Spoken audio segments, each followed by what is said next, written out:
Bonsoir à toutes et à tous. Au sommaire de ce soir, le militaire recrutés de force dans le rang de 1-23 sont appelés à se désolidariser de ces mouvements terroristes. Au message de FARDC, vous écouterez le général-major Sylvain Ekenge, porte-parole de l'armée, tout à l'heure. Riposte contre Ebola, énième test pour le gouvernement congolais. Des défis logistiques pour acheminer le vaccin reste énorme.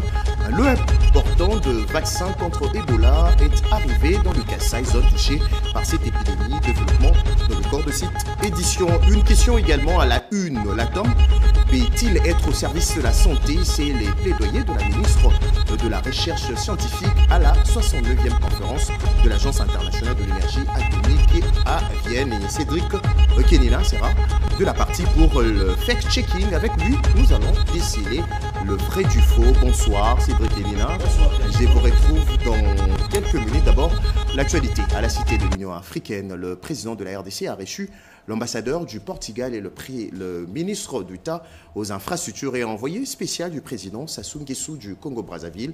Les deux visiteurs étaient porteurs de messages de leur pays. En début de cette édition avec ces reportages signés Jules Chitumbaï, bienvenue Kabamba, champion d'Angui et Romain Bouta. Les forces armées de la République démocratique du Congo rappellent à tous les militaires capturés ou portés disparus à Goma et Bukavu, aujourd'hui pris en otage par la FCM 23 et alliés, que vous êtes et restez militaires des FARDC. Vous avez été formés pour servir la République et défendre la patrie jusqu'au sacrifice suprême contre cet ennemi. N'accordez aucun crédit aux promesses données par ces vendeurs de vent et d'illusions. Ils veulent se servir de vous comme leurs esclaves contre vos propres frères et sœurs, au détriment de vos intérêts et au détriment des intérêts de la République. Les souffrances déjà endurées entre les mains de ces hors-la-loi doivent renforcer votre conviction et votre détermination à les combattre, à défendre l'intégrité territoriale de notre pays et à protéger nos populations. Cela doit constituer pour vous un motif supplémentaire de fierté, de patriotisme et de loyauté envers la République.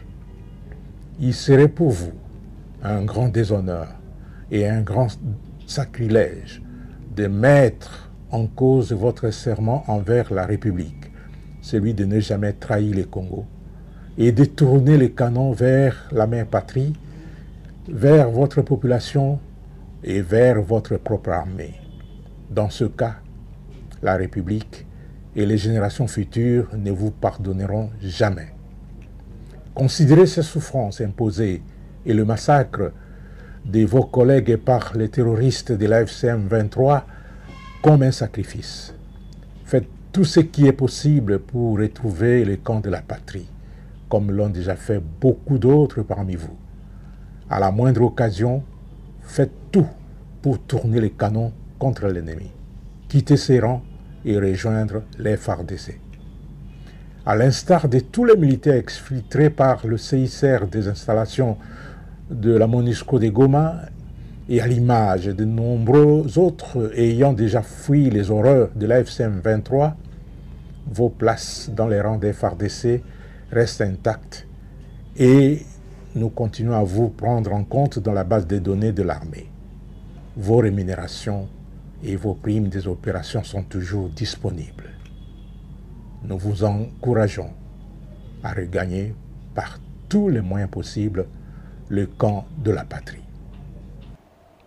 Prière de nous excuser pour ces problèmes purement techniques. Vous venez de suivre le général-major Sylvain Ekenge, porte-parole de l'armée nationale, qui demande aux militaires recrutés de force dans le rang de 1-23 de se désolidariser de ces mouvements terroristes et de n'accorder aucun crédit à ces vendeurs d'illusions. Nous allons revenir sur cette rencontre du garant de la nation avec l'ambassadeur du Portugal et le ministre d'État aux infrastructures et envoyé spécial du président Denis Sassou Nguesso. Bien avant la réunion des conseils de ministres, les chefs de l'État accordaient des audiences successives à des émissaires spéciaux. L'ambassadeur du Portugal, accrédité à Kinshasa, était porteur d'un message de son président Marcelo Rebelo de Sousa, destiné à son homologue Félix Antoine Tshisekedi Tshilombo.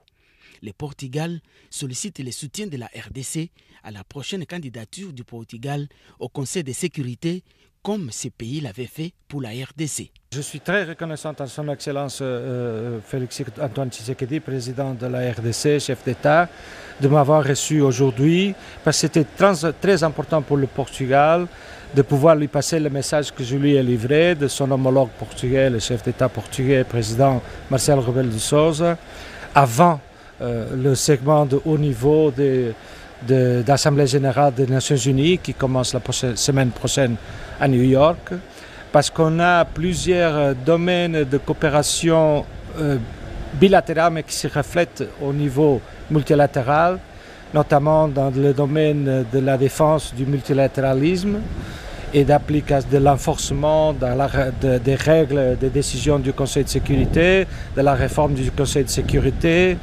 Nous, on a appuyé la candidature de la RDC et on compte sur l'appui de la RDC pour notre candidature pour la période 2027-2028. Le deuxième à être reçu, le ministre d'État aux infrastructures et envoyé spécial du président du Congo-Brazzaville. Jean-Jacques Bouya était porteur du message du président Sassou Nguesso à son homologue dont le contenu n'a pas été révélé. Toutefois, le ministre Bouya a laissé entendre que ce message est relatif notamment au projet d'intégration régionale. Les principaux projets régionaux entre la RDC et Congo-Brazzaville demeurent la construction d'un pont route-rail reliant les deux pays dans l'objectif d'améliorer la circulation des personnes et de leurs biens afin de réduire les coûts des transports. Santé à présent, un lot important de vaccins contre Ebola est arrivé dans le Kasaï, zone touchée par cette épidémie. Par contre, le défi logistique pour acheminer ces vaccins reste énorme. Cédric Kenina. La riposte s'organise contre la maladie à virus Ebola en République démocratique du Congo. Un premier lot de 400 doses du vaccin Ervebo contre Ebola, issu du stock national de 2000 doses, prépositionné dans la capitale, a été livré à Boulapé dans le Kasaï, l'un des épicentres actuels de l'épidémie. D'autres doses seront acheminées dans les localités touchées dans les prochains jours. Mais cependant, les défis restent énormes. L'acheminement des vaccins contre Ebola dans les zones touchées par une épidémie est un processus complexe qui se heurte souvent à des défis logistiques et infrastructures, notamment dans les pays comme la République démocratique du Congo, où l'accès aux régions isolées peut être difficile et nécessite des moyens de transport spécifiques pour la chaîne du froid. Le groupe international de coordination sur le vaccin, GIC, gère un stock national de doses qui peut être expédié en urgence. L'OMS et ses partenaires travaillent déjà à la livraison des vaccins et du matériel de protection aux personnes qui en ont plus besoin. Parlant de la logistique de la chaîne du froid, les vaccins contre Ebola nécessitent une conservation à ultra basse température, exigeant des équipements de froid spécifiques pour son transport et son stockage. Les coûts de développement des vaccins et les déploiements des campagnes de vaccination dans les zones épidémiques posent des défis, en même temps économiques qu'opérationnels. Un séminaire sur la bioéthique a été organisé par la faculté de médecine de l'université de Kinshasa dans le but de permettre aux médecins spécialistes de peaufiner leurs recherches. Pati Tundong. Près d'une centaine de médecins spécialistes se sont retrouvés en séminaire doctoral de bioéthique à la faculté de médecine de l'université de Kinshasa. Doter ces chercheurs des notions sur l'éthique dans leur pratique, c'est l'objectif de ces séminaires de 3 jours co-animés par les professeurs Laurent Ravès de l'université de Namur en Belgique et Darius Makindou de l'école de santé publique de l'UNIKIN. Dans sa vision de redynamiser les formations continues comme ponctuelles pour le professeur Tite Mikobi, vice-doyen en charge de la recherche, thèse et agrégation à la faculté de médecine de l'université de Kinshasa, la bioéthique est une notion indispensable dans le parcours d'un doctorant.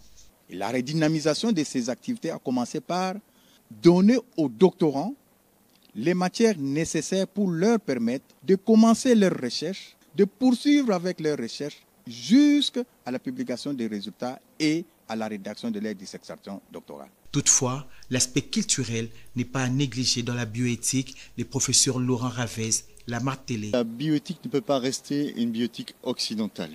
Il faut s'ouvrir à la dimension congolaise, à la dimension africaine.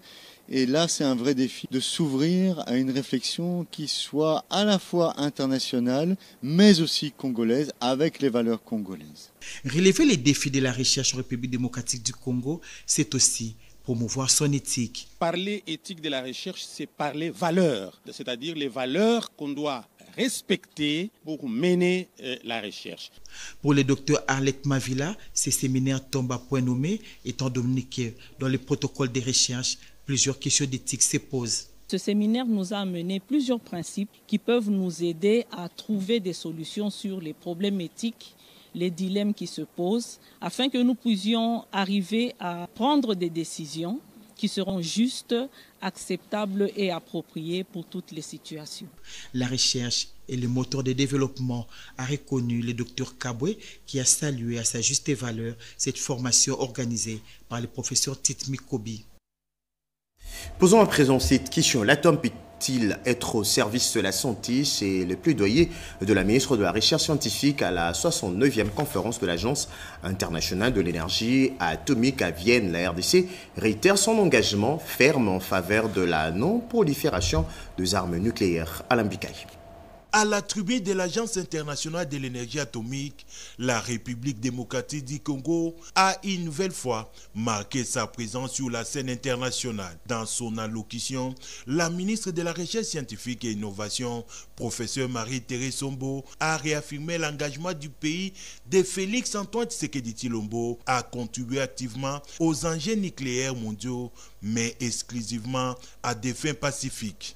L'AIEA demeure un partenaire stratégique pour mon pays en lui permettant de tirer parti des applications pacifiques de l'énergie nucléaire dans des domaines variés, notamment la santé, l'agriculture, le contrôle minier et la gestion des ressources naturelles. La République démocratique du Congo demeure attachée à l'esprit et à la lettre du traité sur la non-prolifération des armes nucléaires et réaffirme son engagement à utiliser l'énergie nucléaire exclusivement à des fins pacifiques. Notre pays, qui fut le premier en Afrique à disposer d'un réacteur de recherche nucléaire fonctionnel, poursuit ses efforts pour relancer et renforcer son centre régional d'études nucléaires de Kinshasa. Marie-Thérèse Sombo a également saisi l'occasion pour lancer un appel aux partenaires de la RDC pour la construction des centres de recherche en cancérologie dans le pays. Autre plaidoyer fort était de briser les stéréotypes qui freinent l'accès des jeunes filles aux filières scientifiques et techniques, conditions essentielles pour bâtir une relève innovante et inclusive. On change carrément de registre. C'est la première fois qu'un chef du gouvernement foule le terre de ses territoires passés symboliques à Moba. Dans le Tanganyika, hier jeudi, la première ministre Judith Suminwa Tuluka a porté un message d'unité et d'engagement concret dans un contexte marqué par l'insécurité. C'est un reportage de Chimandondo Pompomba et de Patrick Koukou. C'est une première dans l'histoire de Moba. Un chef du gouvernement foule le sol de ces territoires enclavés du Tanganyika. La première ministre Judith Suminwa Tuluka n'y est pas venue les mains vides. Elle y a apporté une parole forte, des promesses concrètes et un message d'unité dans un contexte sécuritaire tendu. Lelo, mokonzi mboka lobi na ngai, tambola, lero kele Tanganyika, tosuka na kalemite. Kende tina Moba, pona zana bato pona na Moba. Baye bake ngai mokonzi mboka na kanisa bango. Message à liboso. Eza message oyo ya unité. Moba eza na Tanganyika. Tanganyika eza na République démocratique ya Congo. Biso nyonso tutoza obe moko. Umoja o biso tolobi, tolingi yango tozala na amani, c'est ça non? La visite de la chef de l'exécutif central, Judith Souminoua, n'était pas que symbole. Au port de Moba, engloutie en partie par la montée des eaux, elle a conduit une inspection aux côtés de plusieurs ministres et du directeur de la CGT. En amont de Moba, la première ministre avait présidé une réunion du Conseil provincial de sécurité à Kalimi. Les députés provinciaux et les représentants de la société civile. Objectif, transmettre les orientations du chef de l'État, Félix-Antoine Tshisekedi Tshilombo, et galvaniser les forces locales face aux menaces dans la région. Au-delà de nos frontières aux USA, Jean-Pierre Liaou, vice-premier ministre congolais de la fonction publique, a discuté avec la responsable de la coordination de projets de pays à contexte fragile de la Banque mondiale. Au menu, accompagner le réforme au sein de l'administration publique et renforcer les capacités du personnel de l'État. Cédric Kenina, Nadine Kilosho et Mokia Maluma. En marge du Forum mondial sur les coalitions en faveur des réformes tenues les 16 et les 17 septembre 2025 à Washington, le vice-premier ministre, ministre de la fonction publique Jean-Pierre Liaou a participé à une séance de travail de haut niveau au siège de la Banque mondiale avec Madame Maïmouna Mboy Pham, responsable de la coordination des projets dans les contextes de fragilité, conflits et violence. Lors de cette rencontre stratégique, la Banque mondiale a sollicité l'expertise du vice-premier ministre Jean-Pierre Liaou pour mieux comprendre l'approche congolaise des réformes administratives, notamment les outils non techniques et leviers d'influence utilisés pour faire avancer dans un environnement complexe des réformes structurelles aujourd'hui saluées sur la scène internationale. Les réformes de la fonction publique sont très difficiles parce que ça touche les fonctionnaires et ça n'avance pas souvent dans beaucoup de pays. Donc le fait de pouvoir avoir des résultats tangibles fait que nous avons voulu connaître quelle a été la recette miracle du vice-premier ministre de pouvoir aligner la volonté politique, fédérer les énergies autour de cette modernisation et pouvoir également convaincre d'aller vers une administration qui va plus s'orienter vers le développement. Et nous nous réjouissons de tout ce leadership politique et nous pensons que ce n'est qu'une étape et que nous allons pouvoir aller au-delà, surtout vers la décentralisation, faire en sorte que ce qui a été fait au niveau central, qu'on puisse également le décliner au niveau le plus reculé pour que chaque citoyen puisse sentir que l'État est là pour le protéger et également pour délivrer des services de base. Consciente de l'impact tangible des réformes en cours en RDC, la Banque mondiale a également exprimé sa volonté d'accroître son appui technique et financier pour accompagner la poursuite de cette transformation ambitieuse de la gouvernance publique congolaise. Autre grand titre de ce soir, évaluer les possibilités d'installation d'infrastructures, notamment les silos modernes pour le stockage de denrées alimentaires en RDC. Le coordonnateur national de la réserve stratégique générale veut s'inspirer de modèles sud-africains basés à Pretoria pour lutter contre la pénurie de farine de maïs. Vêtements Koutiba. Vers l'installation des silos modernes pour la sécurité alimentaire en République démocratique du Congo. En mission officielle à Johannesburg, en Afrique du Sud, le coordonnateur de la réserve stratégique générale, Serge Mulumbakachi, a engagé une série d'échanges stratégiques avec des entreprises sud-africaines. Objectif, établir un partenariat pour l'installation des silos modernes en République démocratique du Congo. Ces infrastructures permettront un meilleur stockage de denrées alimentaires, garantissant ainsi la sécurité alimentaire à travers le pays. Le but principal de notre mission ici en Afrique du Sud, c'est de pouvoir repliquer ce genre d'infrastructure que vous voyez derrière nous, essentiellement pour des denrées alimentaires périssables comme le maïs. Le maïs est identifié chez nous comme étant un produit stratégique. Ce genre d'infrastructure devrait être installé dans des zones ou des régions à fort potentiel agricole, comme vous l'avez vu ici, afin de permettre de pouvoir stimuler la production locale. Nous allons donc travailler avec les producteurs locaux pour leur permettre de développer davantage leur culture. Et nous allons par la même occasion donc racheter leur production ou même leur permettre de stocker tout simplement dans ces infrastructures. Les coordonnateurs de la réserve stratégique générale a insisté sur l'urgence de doter la RDC d'installations adaptées, notamment dans les zones à fort potentiel agricole, afin de booster la production locale et réduire les pertes post-récolte. Ces partenariats marquent une étape concrète vers la matérialisation de la vision du chef de l'État pour une souveraineté alimentaire durable. Et puis ces images du vice-premier ministre de Transport assisté à une simulation d'accostage d'un navire illustrant le progrès enregistré de la modernisation des infrastructures portières en RDC. Jean-Pierre Bemba Gombo s'est rendu au port de Matadi pour une évaluation de travaux de modernisation du développement du terminal container de Matadi. Le vice-premier ministre, ministre des Transports, Voies de Communication et des Enclavements, Jean-Pierre Bemba Gombo, voulait personnellement avoir suffisamment d'informations techniques et s'assurer du respect du calendrier et des normes qualitatives de ces travaux de modernisation. Il était accompagné du gouverneur du Congo central, du président de l'Assemblée provinciale et des députés provinciaux, des responsables de la CVM et de l'ONATRA, des notables, ainsi que les membres du conseil d'administration du MCTC. Ces travaux en cours sont exécutés du pied 5 au pied 7 en passant par la base vie et la centrale à béton. Le vice-premier ministre Jean-Pierre Bemba Gombo a également assisté aux manœuvres d'accostage au pied 4 du navire MSC Haïti 2 long de 180 mètres. À l'issue de ces tests qui se sont avérés concluants, nous avons échangé sur les progrès que nous réalisons dans la modernisation du port et du terminal MCTC. En l'occurrence, en ce qui concerne les travaux, nous avons pu l'éclairer sur les progrès réalisés ainsi que les points pour lesquels nous avons besoin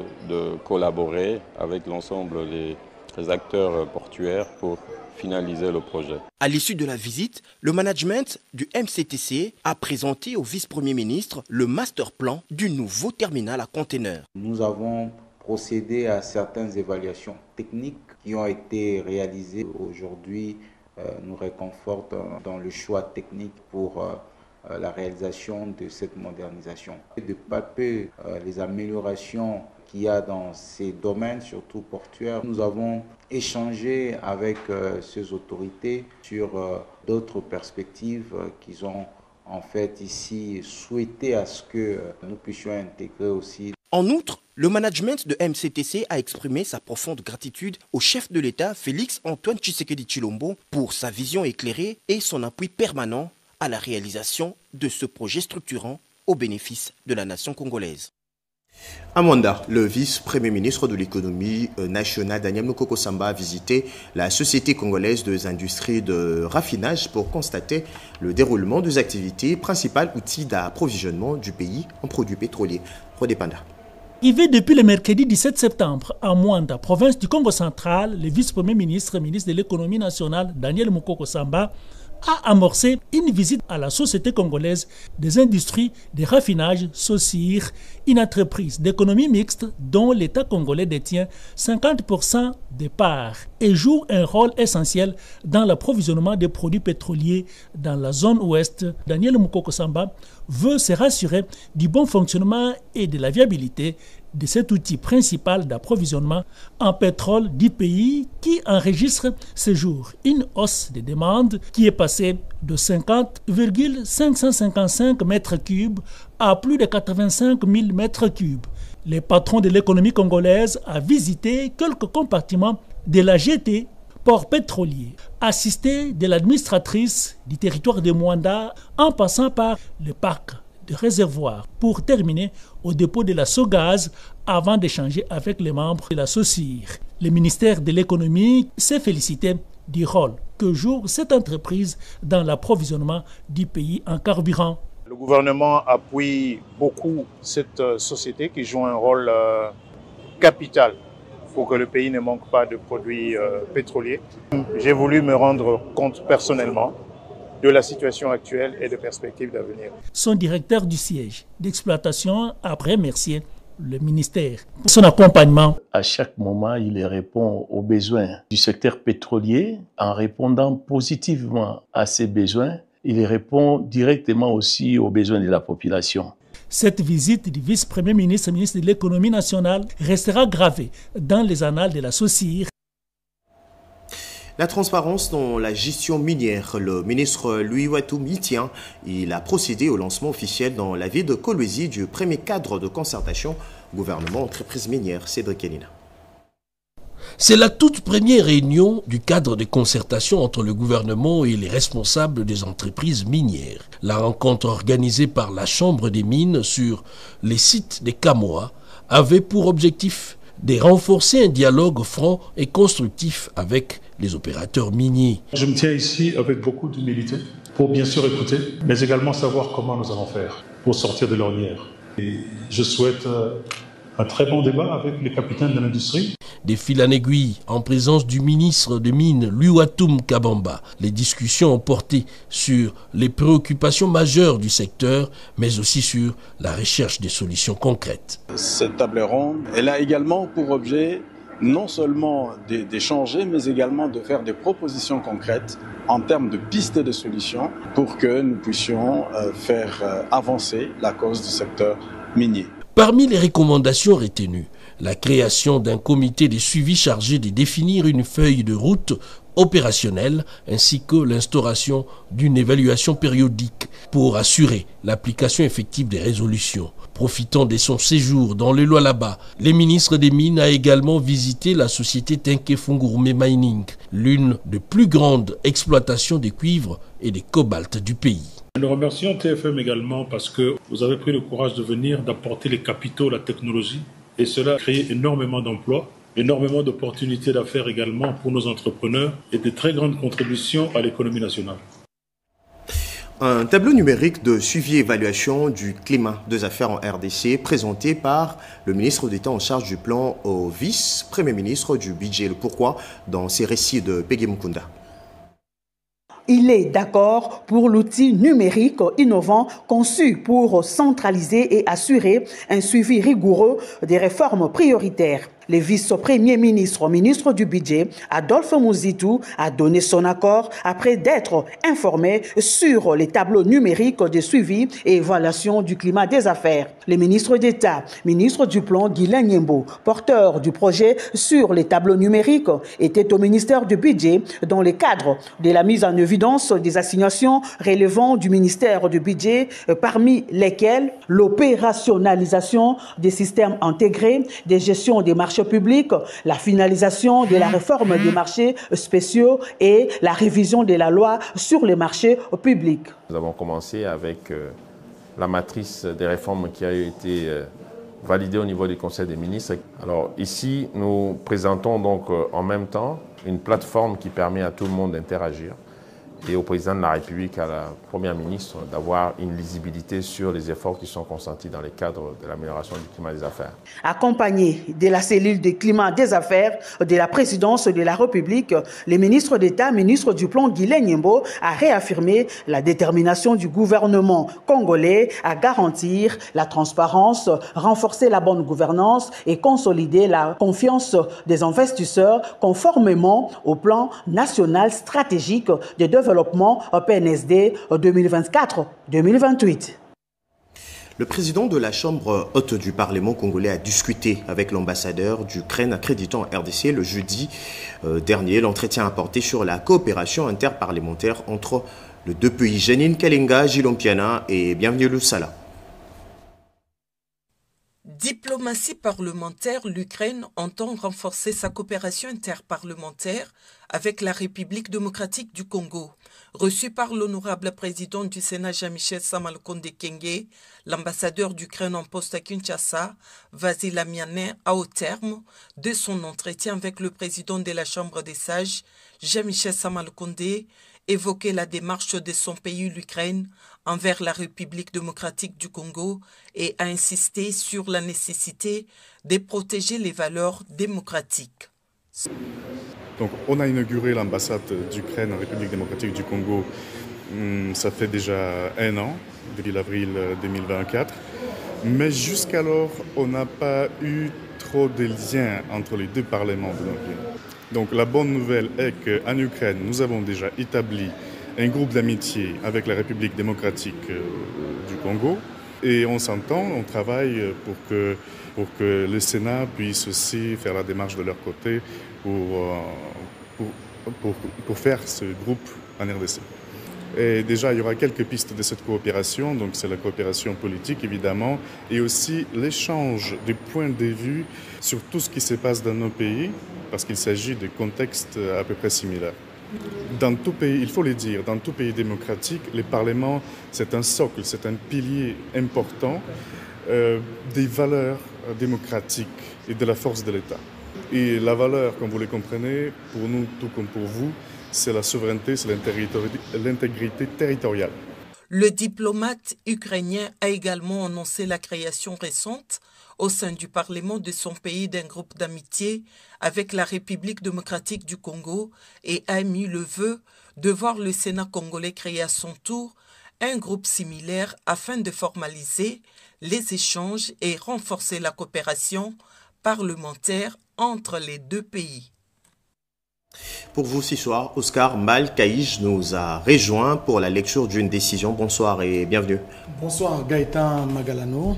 Il s'agit d'une décision du gouvernement de la République à travers cet arrêté ministériel numéro 002-MIN-PF-AAM-CMC-JS-2025 du 18 septembre 2025 portant suspension du directeur général d'une entreprise du portefeuille de l'État dénommée Régie des voies aériennes RVA SA.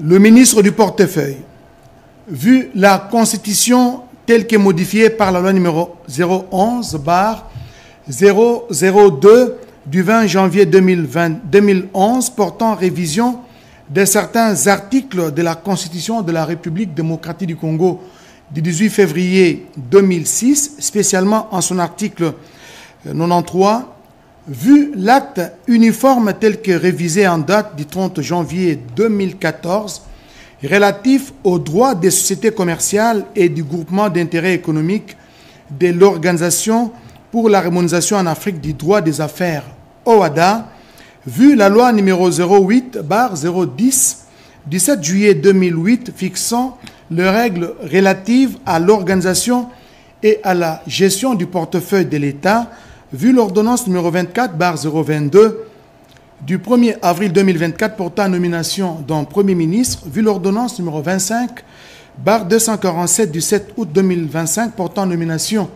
de vice-premier ministre, de ministre d'État, de ministre délégué et de vice-ministre, vu l'ordonnance numéro 24/88 du 11 octobre 2024 portant organisation et fonctionnement du gouvernement, modalités pratiques de collaboration entre le président de la République et le gouvernement ainsi qu'entre les membres du gouvernement, vu l'ordonnance numéro 22/003 du 7 janvier 2022 fixant les attributions des ministères, vu les décrets numéro 13/036 du 3 septembre 2013 portant création, organisation et fonctionnement du Conseil supérieur du portefeuille, CSP en sigle, vu l'ordonnance numéro 23/226 du 12 décembre 2023 portant nomination de membres du conseil d'administration et de la direction générale d'une entreprise du portefeuille de l'État dénommée Régie des voies aériennes en sigle RVA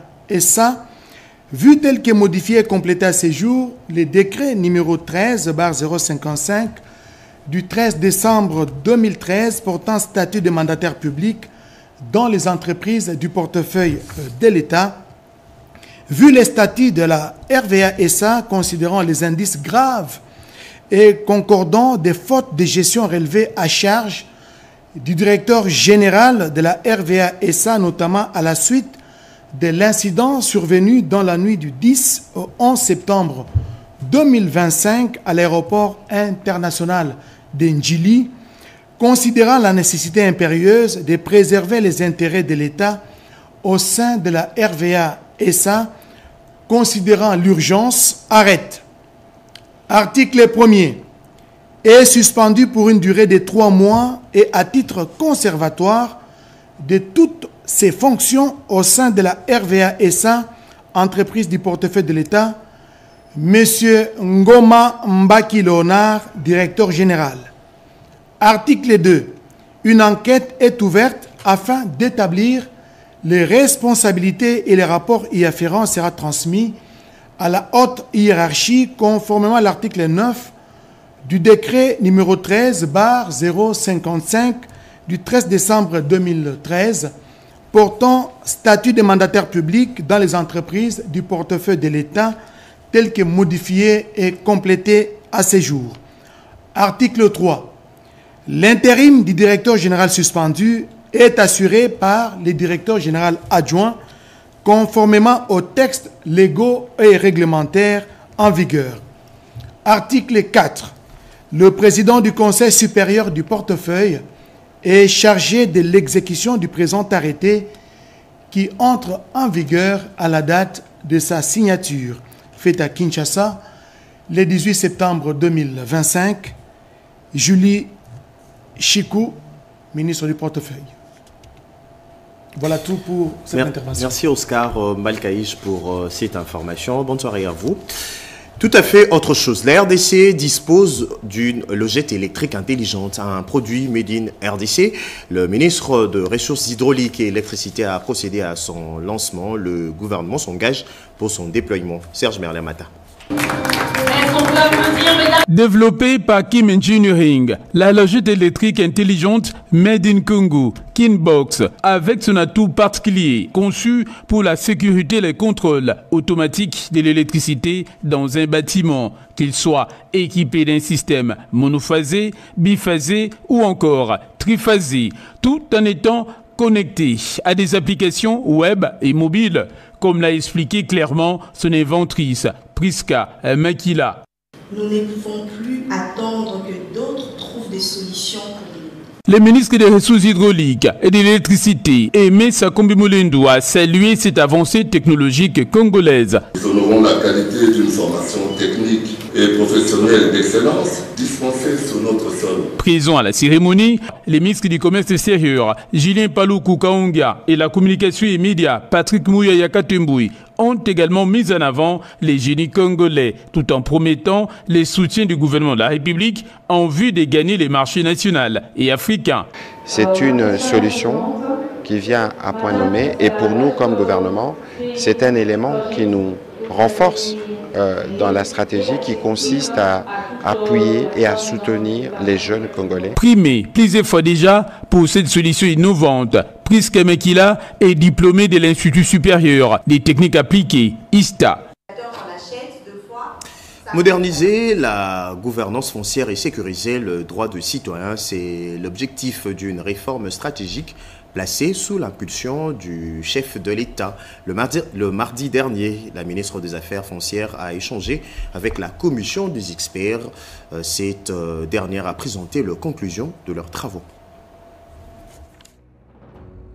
Son Excellence, Madame la ministre des Affaires foncières, Oné Gentile, a reçu ce mardi 16 septembre la commission des experts venue lui présenter les conclusions des travaux de relecture et de réécriture de la loi numéro 73/021 du 20 juillet 1973 portant régime général des biens, régime foncier et immobilier ainsi que des sûretés. Initié le 30 août dernier lors d'un atelier de relecture solennellement ouvert par la ministre, ces processus de modernisation constituent un tournant historique dans la gouvernance foncière de la République démocratique du Congo. Selon Maître Augustin Kabaka, premier vice-président de la commission, les rapports remis à la ministre contiennent non seulement un projet de texte consolidé, mais aussi des propositions d'innovation majeures issues des débats d'experts. Visiblement satisfaite du travail abattu, Son Excellence, Madame la ministre, a salué l'engagement et la rigueur des experts tout en réaffirmant sa détermination à aller vite. Elle s'est fixée comme priorité, en arrivant à la tête de ce ministère, d'apporter des réformes sur la loi foncière pour éviter tout ce que le peuple congolais est en train de décrier dans le secteur foncier. Par ailleurs, la ministre des Affaires foncières a donné quelques recommandations à la commission des experts qui va les intégrer dans la version finale de l'avant-projet de loi. Cette réforme, portée par la vision et la volonté politique du président de la République, Son Excellence Félix Antoine Tshisekedi Tshilombo, illustre l'engagement du gouvernement à doter les pays d'outils juridiques adaptés pour sécuriser les investissements, protéger les droits des communautés locales et lutter contre les pratiques frauduleuses. En politique, le rapporteur de la Chambre basse du Parlement congolais réaffirme son engagement politique et attachement à la vision du garant de la nation. La charte de l'Union sacrée de la nation rénovée, tous les partis politiques sociétaires et leaders devraient réaffirmer leur engagement d'appartenance Jeudi 18 septembre 2025, c'était le tour de l'honorable rapporteur de l'Assemblée nationale, le professeur Jacques Njoli Esengekeli et président national du parti politique Les Bâtisseurs du Congo BC, de signer la nouvelle charte de l'Union sacrée de la nation, preuve de son attachement à cette méga plateforme politique et à la vision de la haute autorité de référence Félix Tshisekedi. Cet acte posé en présence du conseiller juridique et politique de l'Union sacrée, Maître André Chitengue, est hautement significatif. Il est important que, comme parti politique, le Bâtisseur du Congo, nous puissions venir renouveler, comme vous l'avez dit, notre engagement et en même temps, comme membre du bureau de l'Assemblée nationale, venir signer cet engagement. Aujourd'hui, nous avons le pouvoir, mais qui doit surtout venir une plateforme programmatique. Nous devons pouvoir conserver les pouvoirs, non pas par la force, mais par la confiance et la légitimité que nous allons gagner par le travail. Juste après, le rapporteur de l'Assemblée nationale a échangé avec le secrétaire permanent de cette plateforme, André Mbata. Tous les cadres du parti Les Bâtisseurs du Congo, mobilisés autour de leur leader Jacques Njoli, ont rehaussé de leur présence cette cérémonie hautement politique. Un autre leader, influent de sa circonscription de Bukavu et cadre de l'UDPS, l'honorable Patrick Saloum, il est allé renouveler sa signature au bas de la charte de cette méga plateforme présidentielle. Après l'entretien avec le secrétaire permanent de l'Union sacrée de la nation, le professeur André Mbata, le député national Patrick Saloum Wita Kenge a confirmé son engagement par la pose de ses empreintes sur ces documents politiques rénovés et adoptés. Il s'agit tout simplement d'accomplir un devoir politique et patriotique. Notre participation à ce stade, c'est celui d'accompagner cette vision-là qui est portée par le chef de l'État, apporter notre engagement dans cette orientation qu'il a déjà donnée. C'est même ça l'utilité et le sens de l'union sacrée. Nous avons une patrie menacée à sauvegarder, les défis sont pluriels et le tout premier, c'est la sécurité, la paix à l'Est. C'est donc avec fierté que cet élu de Bukavu a accompli ses devoirs de haute portée politique. Comme annoncé au début de ces journaux, Cédric Kenina nous a rejoint sur ces plateaux pour le fact-checking de ce soir qui revient sur la vraie ou fausse information qui a circulé sur la toile faisant état d'une rencontre Félix Tshisekedi, Joseph Kabila. Cédric, qu'en est-il réellement? Effectivement, Gaëtan, cette information a visiblement pris les pas sur la vraie, d'autant plus que les sources officielles ne confirment pas cette rencontre de Pretoria le 18 septembre 2025 en présence, selon les auteurs de ces tweets et autres sur la toile, en présence du président sud-africain Cyril Ramaphosa. Comme vous pouvez l'apercevoir sur ces images, il s'agit de quelques personnes difficilement identifiables, d'autant plus que ce sont des noms d'emprunt qu'ils utilisent, et ce sont celles-là qui ont fait cette annonce devenue virale sur la toile, affirmant que la rencontre aurait été ultra sécurisée et tenue dans la plus grande discrétion en seulement quelques minutes. Une fausse information, une fausse nouvelle. Mais alors la grande question est de savoir quelle est la bonne information dans tout ça. Le président Félix Tshisekedi s'est effectivement rendu à Pretoria à cette date, mais dans le cadre strict d'une visite officielle de travail avec le président sud-africain Cyril Ramaphosa. Plusieurs médias crédibles comme Radio Okapi, Jeune Afrique ont confirmé cette rencontre bilatérale centrée sur les relations diplomatiques et économiques entre la République démocratique du Congo et l'Afrique du Sud. En effet, pour cette rumeur qui circule sur la toile, c'est bien évidemment une désinformation qui s'inscrit dans une logique de manipulation de l'opinion publique pour s'aimer le doute, la confusion et brouiller systématiquement les lignes dans la lecture du paysage politique en République démocratique du Congo.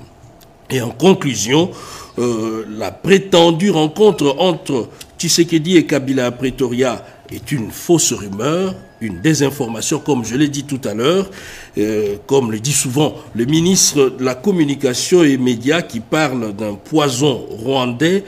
une nouvelle boutiquée dans certaines officines. Et avant de relayer ce genre de contenu, il est crucial d'abord de passer à la vérification des sources fiables et officielles.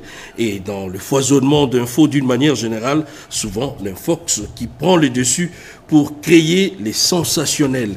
Et le fact-checking est là, comme nous le faisons tous les soirs sur la RTNC, pour non seulement lever les coins du voile, mais aller évidemment au-delà des apparences pour dénicher les vrais du faux. Merci Cédric Kenina pour toutes ces précisions. Je pense que vous avez très bien surveillé les réseaux sociaux. Bonsoir. Et puis c'est communiqué, la Régie des eaux et sa direction régionale de Kinshasa-Est informe les abonnés de la ville Kinshasa desservie par son usine de traitement d'eau potable de Njili qu'un arrêt sera observé ce samedi 20 septembre 2025 à partir de 8 h de Kinshasa jusqu'à la fin de travaux. Cet arrêt fait suite aux travaux de réparation de 4 fuites sur ces conduites de refoulement d'eau DN 1200 et DN 700 au croisement du boulevard Lumumba et avenue Liboké, quartier Salongo, limité. Par conséquent, une interruption sera observée dans la fourniture d'eau potable dans le commune et quartier ci-après.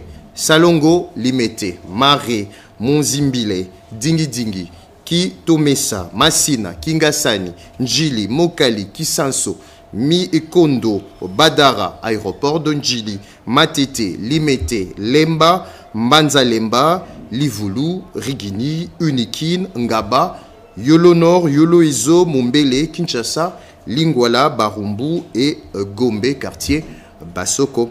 La Régie des eaux SA prie les abonnés concernés de bien vouloir se constituer de réserves d'eau et de l'excuser pour ces désagréments. Elle le rassure du rétablissement de la desserte aussitôt la fin de travaux. Fait à Kinshasa le 17 septembre 2025, le directeur régional de Kinshasa-Est, ingénieur Adolphe Kamonaye Lou au Congo. C'était votre journal de la rédaction coordonné par Ati Tundwango, réalisé par Simon Kankolongo, Junior Luyeye, Liévin Yoba et Ruben Kumbu. Heureux jour de naissance à Yolande Voka, journaliste à la RTNC.